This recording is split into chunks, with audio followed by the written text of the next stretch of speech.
پاکستان کا آفیسر ہے, پاکستان کا بیٹا ہے, ہماری طرح کا ہی ہے, ہمارے ساتھ کوئی زیادتی تھوڑی کرے گا تو دیکھیں گے. جو میں عرض کر رہا ہوں بات یہ ہے کہ کچھ لوگ اکسا رہے ہیں کہ یہ آرمی چیف یہ کر دیں گے, کسی بھول میں نہ رہنا, یہ ہو جائے گا, وہ گاؤں والوں کی طرح, فراڈیوں کی طرح, ان کے قبیلے کی طرح تانے دے رہے ہیں تاکہ ان کا جو سردار ہے, جو اس وقت طاقتور آدمی ہے, وہ اس آدمی سے جا کے لڑ پڑے. اب ایک نئی حکمت عملی تیار ہوئی ہے. خبر میں آپ کو دے دیتا ہوں, مجھے 2 سورسز سے یہ خبر آئی ہے, 2 مختلف سورسز ہیں, اور دونوں سورسز نے کچھ چیزیں کنفرم کی ہیں. وہ چیزیں میں آپ کے سامنے رکھ دیتا ہوں.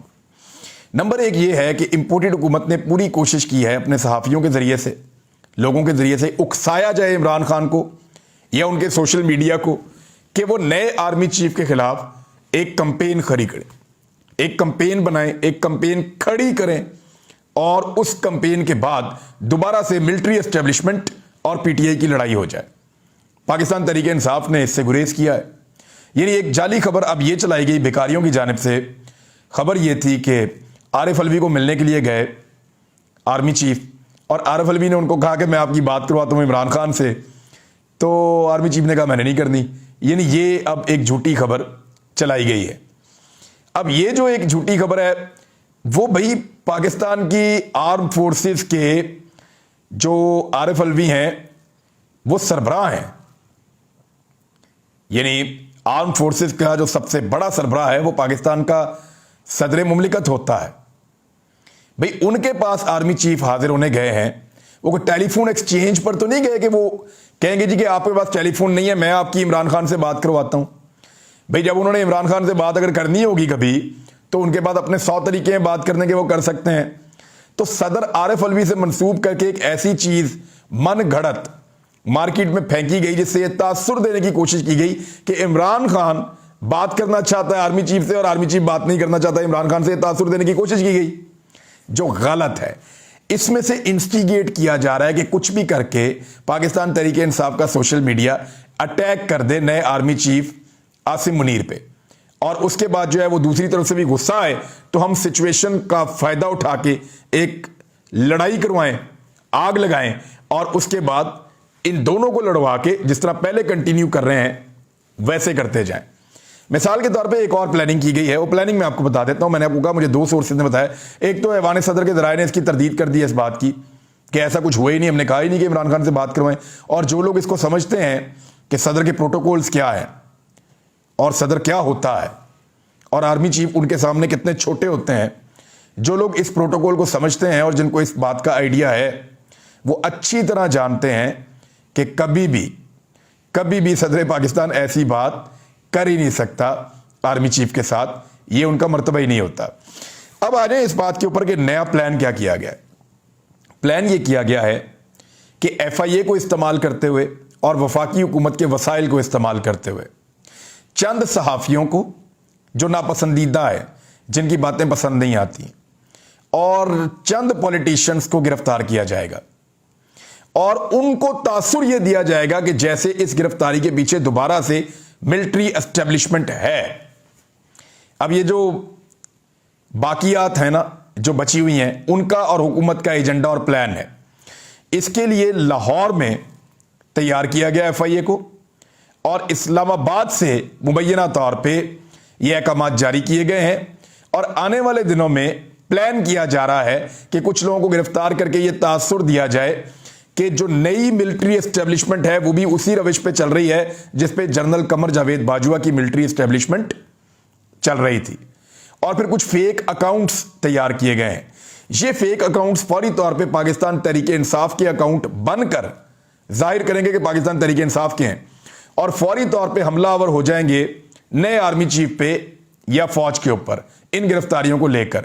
تو پاکستان تحریک انصاف کے جو فالوورز ہیں وہ اس ٹرینڈ کے پیچھے چلیں گے, اور اس کے بعد فوج اور پاکستان تحریک انصاف کے درمیان خلیج پیدا کرنے کی کوشش کی جائے گی, یا نئی ملٹری اسٹیبلشمنٹ کے ساتھ بھی عمران خان صاحب کے ایک بہت بڑے کراؤڈ کو یا عام پاکستانیوں کو لڑانے کی کوشش کی جائے گی. یہ ہے جی پوری سازش جس کو تیار کیا گیا ہے. اور کس کس کو گرفتار کرنا ہے میں آپ کو بتا دیتا ہوں. عارف حمید بھٹی صاحب کا بھی نام ہے, مبینہ طور پہ ان کو بھی گرفتار کیا جا سکتا ہے جو مجھے بتایا گیا ہے, اور مجھے تو آبویسلی انہوں نے گرفتار کرنا ہے تو کر لیں گرفتار, مرضی ہے آپ کی. اور بھی بہت کچھ آپ نے کر کے دیکھا ہے, یہ بھی آپ کر کے دیکھ لیں. لیکن اس مرتبہ میں کلیئرلی آپ کو کہہ رہا ہوں کہ اگر گرفتار کیا بھی گیا تو جب تک کنفرم نہ ہو تب تک بالکل غیر ضروری ہوگا کسی بھی پروپیگنڈے کا حصہ بننا. عام پاکستانیوں سے میری گزارش ہے کسی پروپیگنڈے کا حصہ نہ بنے, اور یہ بڑی چلاکی اور ہوشیاری کے ساتھ آپ کی پارٹی کے لیڈر کو یا پاکستان کی عوام کو پاکستان کے ایک مقبول ترین ادارے کے سامنے لا کر کھڑا کرنا چاہتے ہیں. دیکھیں, فوج سے ہماری کبھی کوئی لڑائی نہیں ہے, فوج ہماری ہے, فوج ہمارا تحفظ کرتی ہے, ہم فوج کا تحفظ کریں گے ہمیشہ. فوج کے ساتھ کوئی لڑائی نہیں ہے. لڑائی ہے ملٹری اسٹیبلشمنٹ کی غلط پالیسیوں کے ساتھ. لڑائی ہے ملٹری اسٹیبلشمنٹ کے وہ فیصلے جو ذات کو سامنے رکھ کر کیے جاتے ہیں, ادارے کو سامنے رکھ کر نہیں کیے جاتے. یعنی جنرل باجوہ نے یہ تاثر پھیلانے کی کوشش کی, اور ان کے دور میں یہ بہت بات کی گئی کہ آرمی چیف ادارہ ہوتا ہے اور ادارہ آرمی چیف ہوتا ہے. یہ جھوٹ ہے, یہ غلط ہے. ادارے میں بہت سارے آرمی چیف آئے اور چلے گئے, ادارہ ادارہ ہی ہوتا ہے, ادارہ تگڑا ہوتا ہے. مجھے جو بات پسند آئی تھی وہ جنرل آصف غفور نے کی تھی. جنرل باجوہ تو ریٹائر ہو گئے, وہ آج بھی موجود ہیں, اور انہوں نے کہا تھا کہ کوئی بھی آرمی چیف اپنے ادارے سے بڑا نہیں ہوتا اور کوئی بھی ادارہ اپنے ملک سے بڑا نہیں ہوتا. وہ تھی اصل بات. تو یہ جو ایک لوگوں کو تاثر دینے کی کوشش کی گئی نا کہ جو آرمی چیف ہے وہی ادارہ ہے, جو ادارہ ہے وہی آرمی چیف ہے, ایسا نہیں ہوتا. یہ غلط ہے. انسان غلطی کر سکتے ہیں, غلط پالیسی بنا سکتے ہیں, انسان گمراہ ہو سکتے ہیں, لالچ میں آ سکتے ہیں, غلط فیصلے ذاتی مفاد میں کر سکتے ہیں, لیکن ادارہ جب ایز اے ہول چلتا ہے تو وہ ایسٹ ہوتا ہے آپ کا. تو فوج کے ساتھ جھگڑا نہیں ہے, معاملہ جو ہے وہ غلط پالیسی کے ساتھ ہے ملٹری اسٹیبلشمنٹ کی, جو پہلے وہ لے چکے ہیں. لیکن اب امید کرتے ہیں کہ وہ ایسے غلط فیصلے نہیں کریں گے. بہرحال اس پہ آپ کو سب کو ہوشیار رہنا ہے, پورے پاکستان کو, کہ اگر گرفتار کیا بھی جائے لوگوں کو اور ان کے ساتھ ٹارچر بھی کیا جائے, کچھ بھی کیا جائے, تو اس کو اس وقت تک جب تک کہ کنفرم نہ ہو کوئی ایسی لائن فالو نہیں کرنی چاہیے جو لڑوانے کی کوشش ہو. اور میری گزارش ہے نئی اسٹیبلشمنٹ سے, گو کہ بہت نئے آئے ہیں, وہ کوشش کریں کہ دوسرے اداروں کو اس مقصد کے لیے استعمال نہ کیا جا سکے. باقی ادارے بھی پاکستان کے ادارے ہیں نا, تو ان کو استعمال اگر کوئی کرے گا اس مقصد کے لیے تو یہ پاکستان کی انٹیلیجنس ایجنسی کی ذمہ داری ہے کہ وہ فوج اور عوام کے درمیان خلیج پیدا کرنے کی اس بھونڈی کوشش کو ناکام بنائے, جس کے بارے میں آپ کو ابھی بتا رہا ہوں. اچھا جی, اس کے علاوہ کچھ اور چیزیں ہیں. آپ کو یاد ہے مریم نواز نے ایک بات کی تھی. مریم نواز نے جب پنجاب میں ضمنی الیکشن ہو رہے تھے 20 نشستوں پر, تو لاہور میں یہ وعدہ کیا تھا اور بار بار یہ وعدہ کیا تھا مختلف جلسوں میں کہ جب پیٹرول کے اوپر عالمی منڈی میں 1 روپے کا بھی فرق آئے گا تو وہ جو ریلیف ہے شہباز شریف عوام کو ڈیلیور کریں گے, عوام کو منتقل کریں گے وہ والا ریلیف. یعنی عالمی منڈی میں پیٹرول جیسے ہی سستا ہوگا اس کے اثرات پاکستان کے اندر نظر آئیں گے. اب ذرا آپ یہ دیکھیں, عالمی منڈی میں عمران خان صاحب کے دور حکومت میں پیٹرول کی قیمت تھی $125 فی بیرل سے زیادہ, اور عمران خان صاحب دے رہے تھے 150 روپے کا, اس سے بھی کم کا 145 کا. اب اس وقت عالمی منڈی میں جو پیٹرول کی قیمت ہے وہ $73 فی بیرل ہے. یعنی آپ یہ سمجھ لیں کہ لگ بھگ 50 روپے سے زیادہ, $50 سے زیادہ, 40% قیمت کم ہو چکی ہے پیٹرولیم مصنوعات کی عالمی منڈی کے اندر. لیکن موجودہ امپورٹڈ حکومت نے قیمت کو 145 سے بڑھا کر 230 تک پہنچایا ہوا, ڈیزل تو اس سے بھی مہنگا ہے. اور اب قوم پہ احسان یہ کر رہے ہیں کہ عالمی منڈی میں لگاتار قیمتیں نیچے جا رہی ہیں اور وعدے کے مطابق ریلیف دینے کی بجائے قیمت کو وہیں پہ برقرار رکھا ہوا ہے. یعنی اپنے ٹیکس میں اضافہ کرتے چلے جا رہے ہیں. فرض کریں عالمی منڈی میں قیمت جو ہے $125 فی بیرل ہے, آپ پاکستان میں بیچ رہے ہیں 225 روپے فی لیٹر پیٹرول.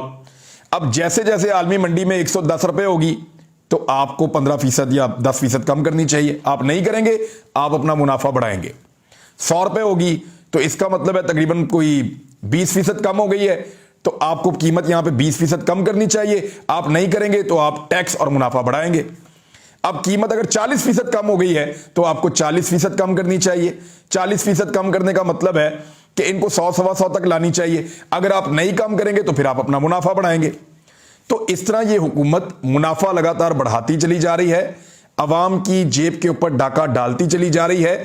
عالمی منڈی میں جو ریلیف مل رہا ہے وہ دنیا کا ہر ملک اپنی عوام کو دے رہا ہے پاکستان کو چھوڑ کر, کیونکہ یہاں پہ امپورٹڈ حکومت کے پاس ملک چلانے کا کوئی اور ذریعہ نہیں ہے سوائے اس کے کہ وہ عوام کی جیب کے اوپر ڈاکے ڈالے, پیٹرول کو مہنگا کرے, بجلی کو مہنگا کرے, گیس کو مہنگا کرے, تمام ضروریات زندگی جو لوگ روزانہ چیزیں استعمال کرتے ہیں ان کو مہنگا کرنے کے علاوہ ان کے پاس کوئی اور رستہ نہیں ہے. ڈار صاحب نے تو ہاتھ کھڑے کر دیے ہیں. یہ دیکھیں ذرا, یہ خبر ہے دنیا ٹی وی پہ چھپی ہے, حکومت کے پاس پیسے ہی نہیں ہیں تو بینکوں میں کیسے رکھے گی اسحاق ڈار.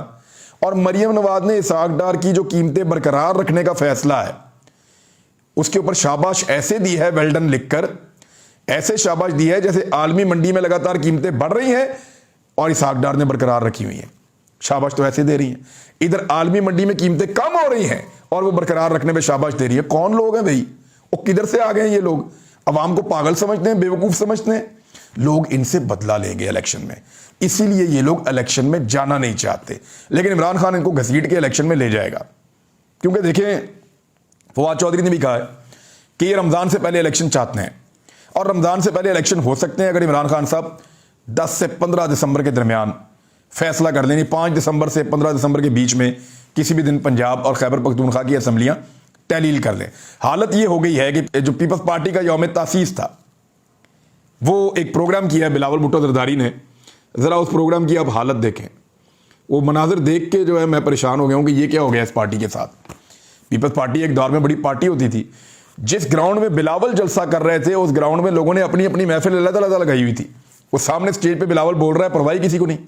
4 بندے ادھر بیٹھے ہیں, 2 ادھر بیٹھے ہوئے ہیں, ایک نے ادھر سگریٹ لگایا ہوا ہے, ایک ادھر گھوم رہا ہے, لوگ اپنی اپنی باتیں کر رہے ہیں. اور یہ وہ سرکاری ملازمین ہیں 2-2.5 ہزار جن کو کہیں سے پکڑ کے لائے تھے, ان کی ٹکے کی دلچسپی نہیں تھی بلاول بھٹو زرداری کو سننے میں.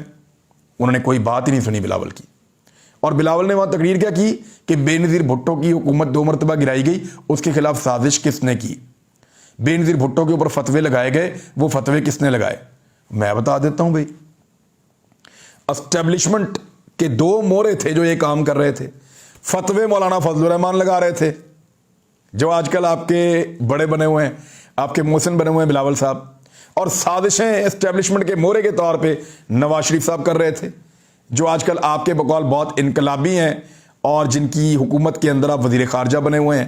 تو آپ کی والدہ کے خلاف, شہید محترمہ بے نظیر بھٹو صاحبہ کے خلاف جو سازشیں کرنے والے تھے اور جو فتوے دینے والے تھے, آپ ذرا اٹھ کر پیچھے مڑ کر دیکھیے, آپ انہی کی گود میں بیٹھے ہوئے ہیں حضور.